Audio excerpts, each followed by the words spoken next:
The Abraham story. That's what I want to talk to you about today. You know, the Bible, I believe it's equally inspired from cover to cover. But I like to tell people it's not equally important cover to cover. Well, I don't mean it's not significant, it's not important, it's just not equally important. So I tell folks that with these 66 books in the Bible, 39 in the Old Testament, 27 in the New, that I can help you get a grasp on what the Bible's all about. Any teacher could, but I'm going to do that with you by telling you the three big stories of the Bible. The first big story is the Abraham story. It's not the first story, it's just the first of the three big ones. And it starts at a point of chaos. It starts at a point where human beings have sinned. They failed, and they're struggling. And God steps into time.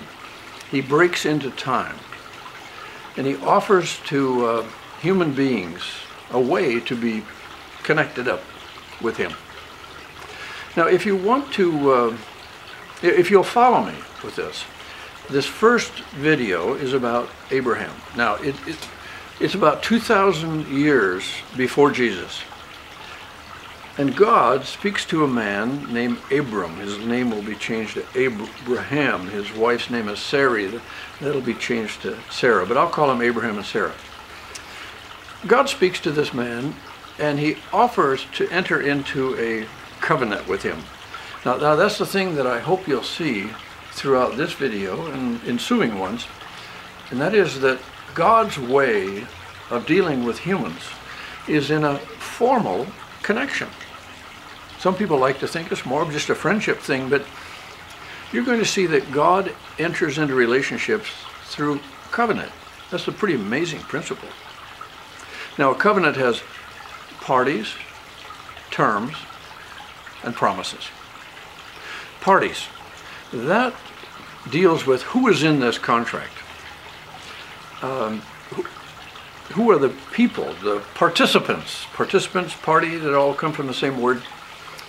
And what are the terms? That has to do with the big if. If you will do a certain thing. Or you might say it's the stipulations or conditions. You know about that with renting a home, renting a car. There's the business, and then there's you. And there's the rent to be paid. So there's parties and terms. And then there are promises. This has to do with consequences. So I like to say that a covenant pretty much goes like this. These two individuals, these two entities are working together, and the greater of the two says, if you will do this, then I. That's how a covenant works. If you, then I. It's an amazing thing that the God of the universe enters into a covenant with a man named Abraham.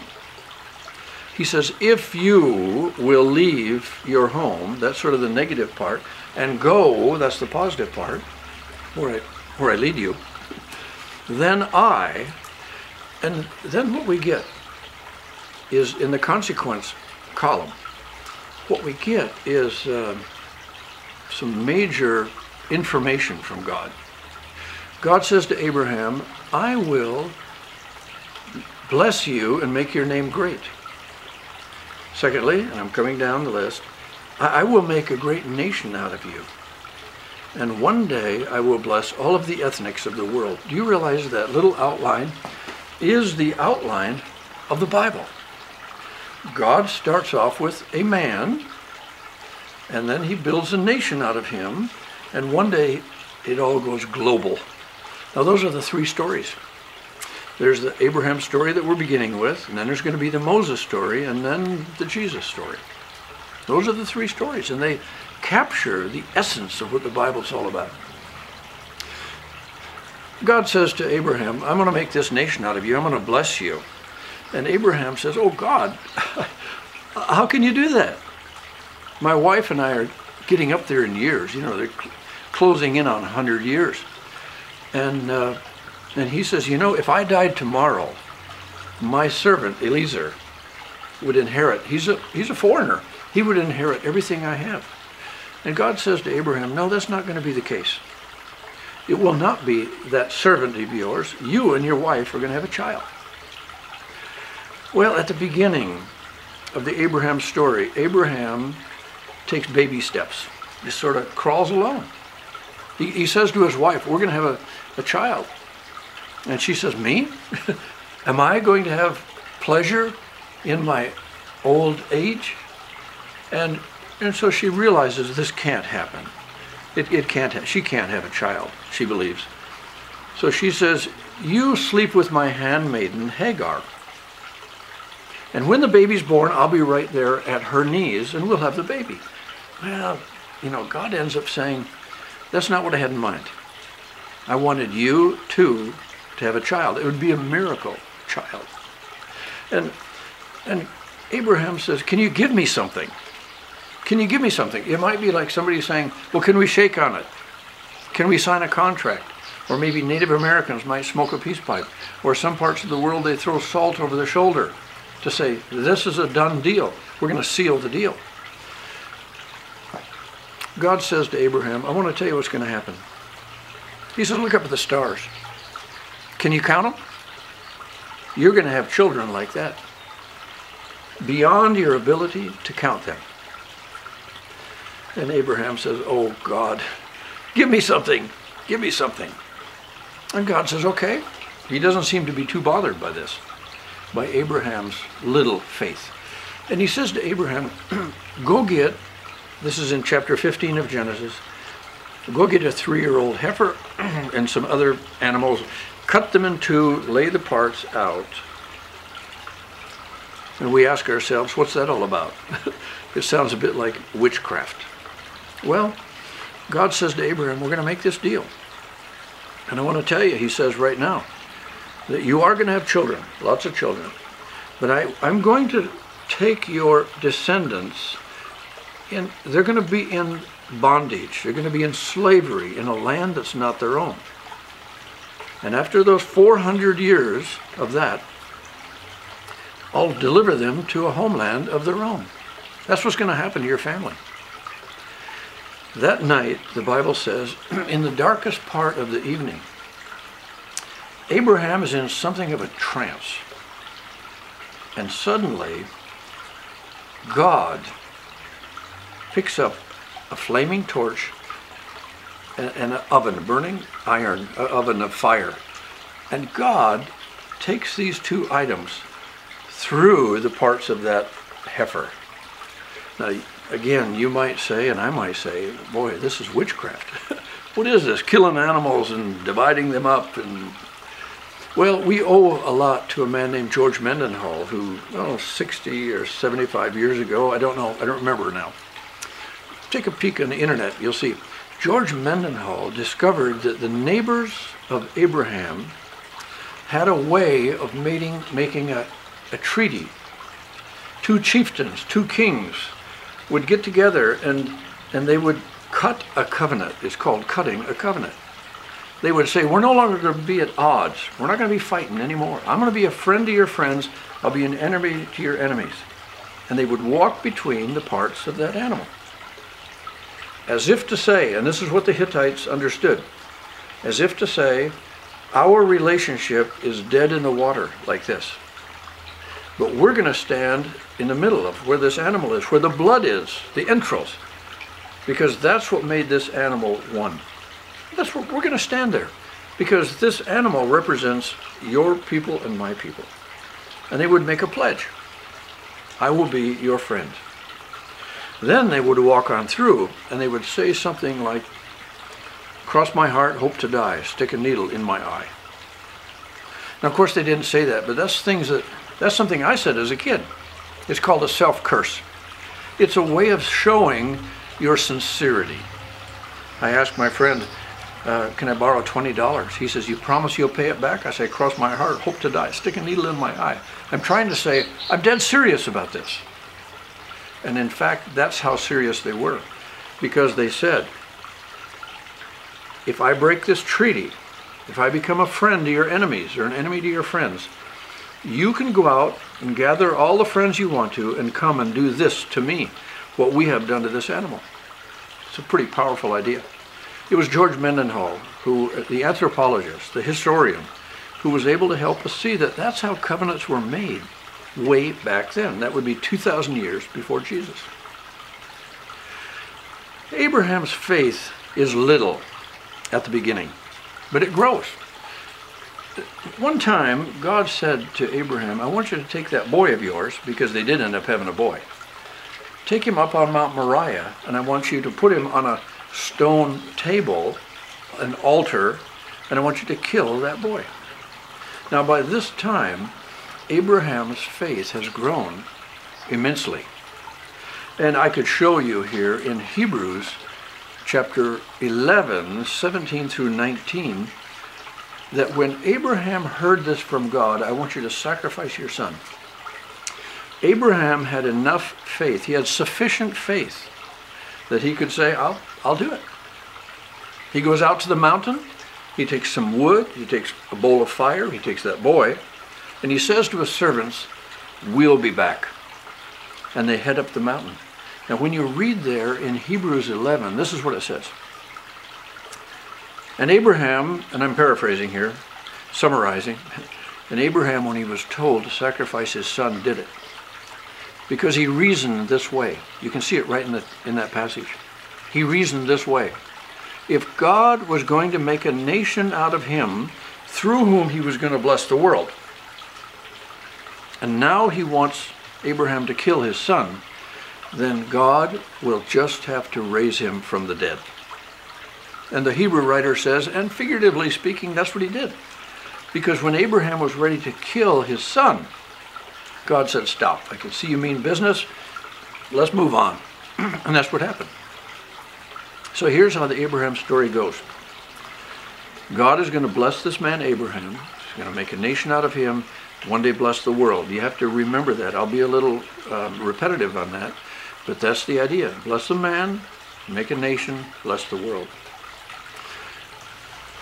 Abraham has Isaac, and Isaac and his wife have Jacob. And Jacob has 12 boys. And one of them is a dreamer. And he says to his family, his name is Joseph, he said, I keep having this dream that the sun and the moon and 11 stars bow down to me. And the family, they can see what this is pretty simply. You mean mom and dad and us 11 brothers, we're going to bow down to you? I guess so. They hate him for that.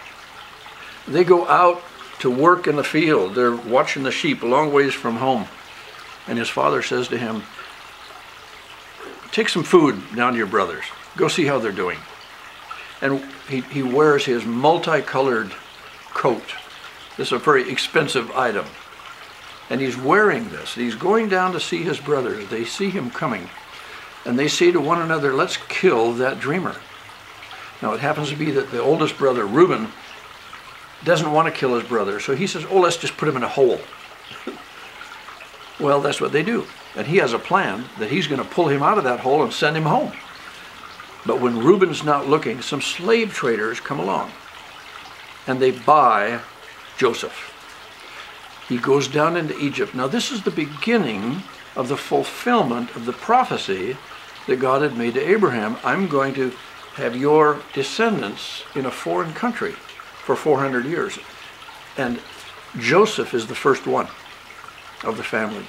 And I can't tell you all of the details. I'd sure love to, about how he gets in trouble. He's falsely accused of rape. He is thrown into prison. He ends up interpreting the dreams of some fellow prisoners. Eventually he's brought before the Pharaoh, and he interprets a dream for the Pharaoh. And the dream is this. The Pharaoh says, I have this dream that there are 7 fat cows that come up out of the Nile River and stand on the bank. Followed by them are 7 skinny cows. They come out and eat them, but they remain skinny. What could this mean? And to really condense this, Joseph says to him, God's trying to tell you something.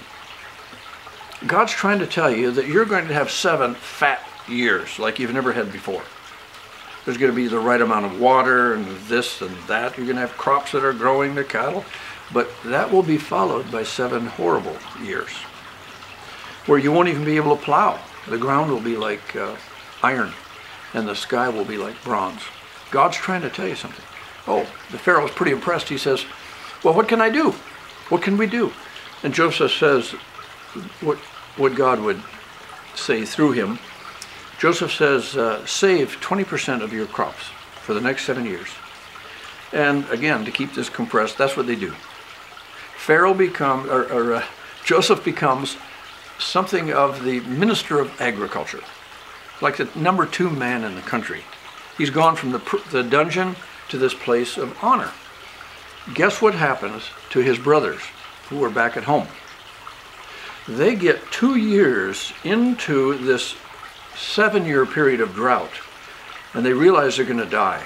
Where can we go for help? They end up going down into Egypt. Who do they run into? Their brother. The one that, in fact, they think he's dead by now, because Joseph, yet he hasn't disclosed the fact that he's their brother. He's handsome. He's probably got a lot of makeup like they had on with the Egyptians, and he talks to his brothers as if they're strangers, and he says, how's your father? What he's really saying is, how's my father? How's it going back home? And how many kids are there? Well, he said, they say there were 12 of us boys, but one's dead. They're talking to the dead brother. They're talking to the one they think is dead. And again, to keep this story short, you'll want to read it in the book of Genesis. The brothers and their families come down into Egypt just as God had prophesied.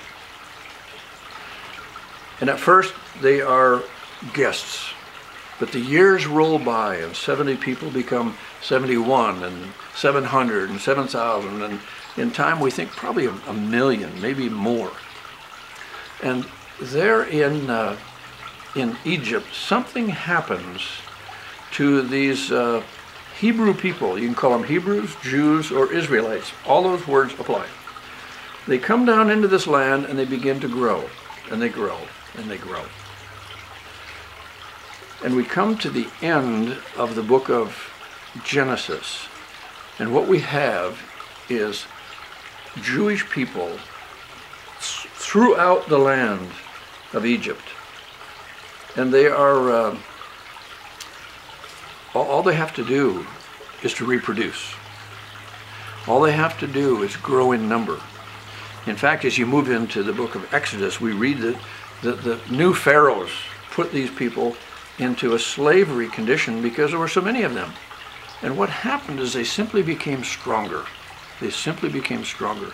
The Bible says that when they finally left Egypt, there was not a feeble one among them. A second thing happened, and that is that the Egyptian people had sympathy for them. God put a softness in their heart for the Jewish people.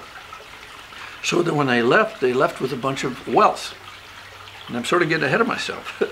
But the Egyptians end up giving them money that they've earned over these 400 years. Now, I want to close this video with this idea. God said to Abraham, I'm going to make a nation out of you. And here are the things you need to have a nation. You need people. You need law. You need land. And the Abraham story is about one man and his wife becoming, in time, a people. A people. And there in the incubator of Egypt, in this synthetic environment, one where they didn't have to raise up a standing army, one in which they didn't have to have a government, they didn't have taxation, they are protected by their oppressors. There, they become a nation.